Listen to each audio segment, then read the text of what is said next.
L-Assoċjazzjoni Maltija tal-Industrija tad-Divertiment u l-Arti, l-MEIA, tinsab inkwetata u imħasba minħabba l-impatt psikoloġiku li qed tħalli l-pandemija tal-COVID-19 fuq l-artisti lokali. F'intervista mal-Malta Business Weekly, il-President tal-MEIA Howard de Bono spjega li l-artisti li jaħdmu f'dan il-qasam ma jistgħux iħallu l-karriera tagħhom f'ġemp wara tant snin ta' ħidma biex isibu impjieg ieħor. U stqar li s-sitwazzjoni tanti traġika li ħafna minn dawn l-artisti qegħdin fix-xifer li jneħħu ħajjithom bidejhom.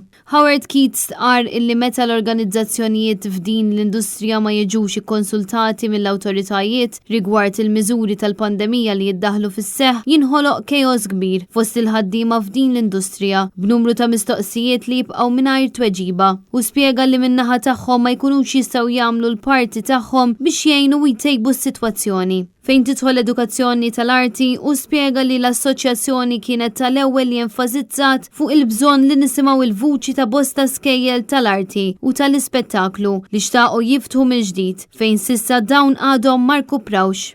Howard de Bono enfasizza li l-iskejjel tal-arti u tal-ispettaklu dejjem imxew mal-miżuri li ħarġu l-awtoritajiet tas-saħħa sa mill-Lulju tas-sena 2020 u sostna li dawn l-iskejjel mhumiex is-sort tat-tixrid tal-virus. Anzi, l-iskejjel tal-arti u tal-ispettaklu offrew serħan il-moħħ lill-eluf ta' studenti illi l-istil ta' ħajjithom ġiet affettwata drastikament b'riżultat tal-COVID-19.